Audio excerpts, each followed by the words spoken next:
Bueno, en primer lugar, hay que señalar que uno de los principales problemas que enfrenta la familia salvadoreña tiene que ver con el ámbito económico, que deriva también en otros indicadores sociales, como los que justamente se han mencionado. También hay que tener en cuenta que es la base, digamos, de información y cuántos indicadores se toman en cuenta para poder determinar la pobreza extrema, la pobreza multidimensional. Esta última tiene a la base 20 datos, ¿verdad?, que recopilan diferentes informaciones con el caso del acceso de las familias a la salud, a la educación, y uno de los principales también problemas que se ve reflejado en esta última información dada a conocer en la encuesta es que el desempleo también es una, digamos, realidad que está golpeando a las familias y solamente en el 2021 este se incrementó y por lo tanto enlazando todos estos indicadores y esta información se puede concluir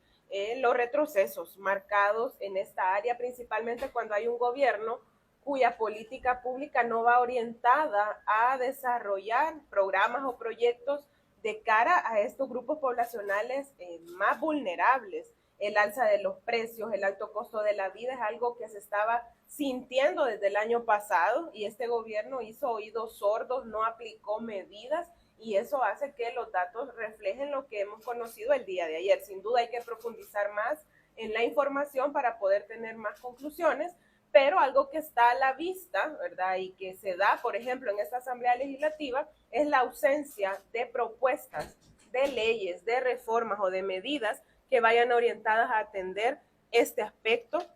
que es principalmente lo que afecta a las familias salvadoreñas en torno a la economía familiar, a la pobreza y otros indicadores como el desempleo. Vemos la lógica de seguir despidiendo de manera injusta, violentando derechos laborales, sin reconocer las prestaciones de ley a quienes son cesados a veces por decreto, ¿verdad? Y es otra dinámica que afecta la vida de las familias, el ingreso. Entonces hay que ir al fondo, al detalle, porque otro de los elementos que no ha sido, digamos, tomado en cuenta por este gobierno y por sus diputados, que al final vienen solo a apretar el botón acá, es el tema de la implementación de programas sociales que vayan orientados a esto, a disminuir los índices de pobreza, los índices de desigualdad, que ya la CEPAL anunciaba de manera anticipada los retrocesos que tenemos como país en estas áreas y que no se están atendiendo de forma idónea, ¿verdad? No hay una visión integral para atender esta problemática. ¿Qué incertidumbre podría haber que con la disolución de la IPIESTI ya no se tengan con estos datos para poder hacer esas comparaciones en los indicadores sociales? Bueno, lo señalamos y condenamos al momento de la decisión de Nuevas Ideas a través de sus diputados en esta Asamblea Legislativa de disolver una institución que ha tenido a lo largo de los años la responsabilidad de mantener actualizados estos indicadores, que es información valiosa al momento de formular política pública, pero que también permite medir la ejecución o medir el trabajo de un gobierno. Y a un régimen como el que gobierna El Salvador, que es autoritario, que va en contra del derecho de la población a tener acceso a la información pública, obviamente no le conviene que existan instituciones que se dedican desde la perspectiva técnica a mantener actualizados estos datos. Y ahora hay riesgos porque de por sí el trasladar toda una responsabilidad integral a una institución que desde la perspectiva técnica tiene una especialización en el ámbito económico y financiero, pone en riesgo conocer de estos otros indicadores sociales.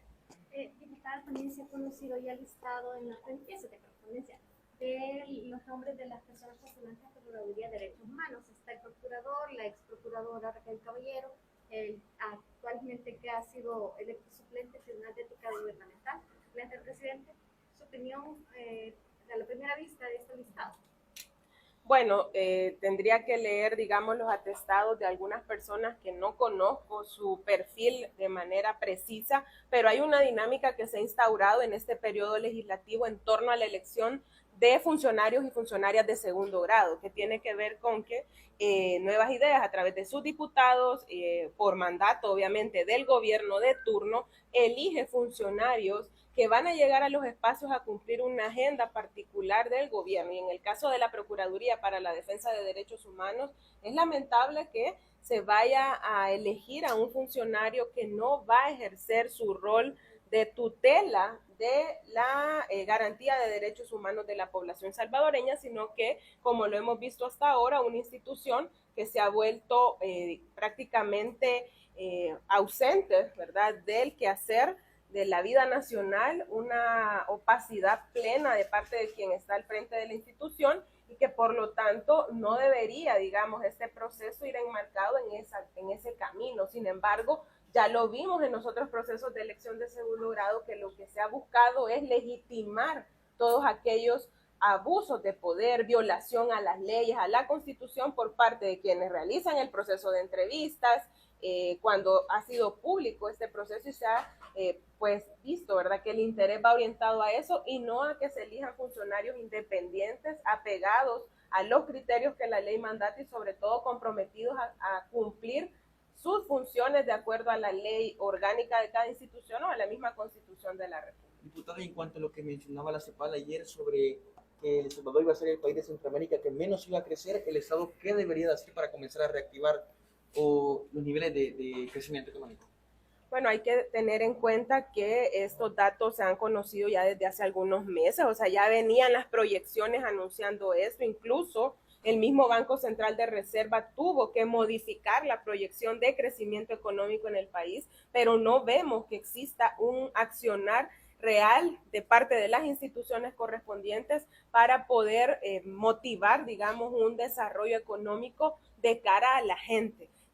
Se sigue en la lógica y capricho prácticamente de medidas como el Bitcoin, perdonando impuestos a deudores o a los grandes contribuyentes, en lugar de ir en una perspectiva de justicia social de cara a aquellos grupos más vulnerables que son los que necesitan apoyo directo a través de programas o proyectos por parte del Ejecutivo. Pero ¿qué vemos? Por ejemplo, no se paga la pensión básica universal a los adultos mayores de 70 años, no se está pagando un bono que corresponde a mujeres que ejercen la maternidad solas, ¿verdad? En este caso, que tienen una gran responsabilidad como jefas de hogar y que en los sectores más vulnerables recibían algún bono, no lo están haciendo. Otros grupos de la población que también están prácticamente abandonados. Y cuando se presentan iniciativas en esta Asamblea Legislativa, y hablo con mucha propiedad porque al menos nosotras, y en esto hemos coincidido como grupo parlamentario con la compañera Dina Argueta, en el sentido de presentar iniciativas como el bono, ¿verdad?, mujer, lo presentamos en el marco del anuncio de las medidas económicas que este gobierno hizo, pero que cuando se trata, digamos, de estos temas no se colocan en la agenda, y eso fue en el mes de marzo. Asimismo, el tema del subsidio a la energía eléctrica, que se revisara, que se incrementara para que realmente el beneficio se traduzca en los hogares y no quede disperso quién sabe a dónde, porque el estar perdonando, por ejemplo, aranceles de importación y otras cosas más, no ha sido automáticamente un beneficio para la población. Los precios siguen incrementando, la gente puede comprar menos, no alcanza a cubrir la canasta básica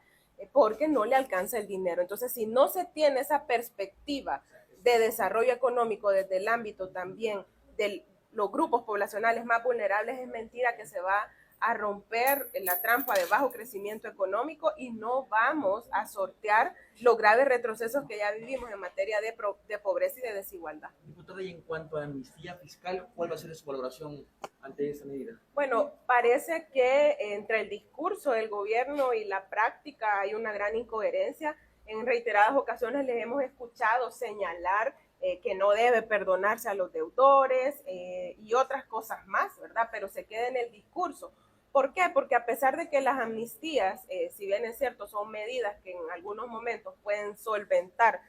ciertas situaciones, es algo que ha estado activo en otros meses atrás.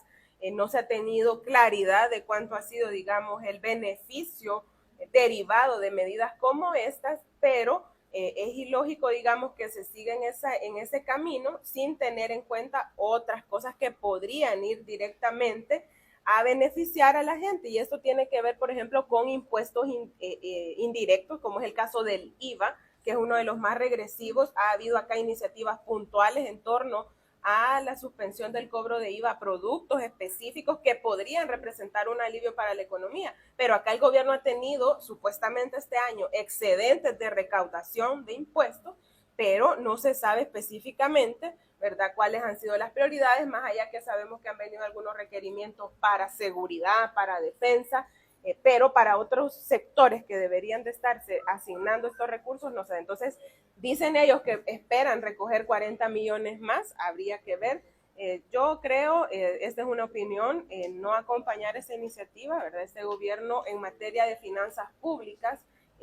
sigue sin rendir cuentas de verdad, sin transparentar el manejo de los fondos públicos y yendo siempre por caminos en los cuales no pone el mínimo interés por ajustarse el cincho o apretarse el cincho, así como manda a que lo haga la población.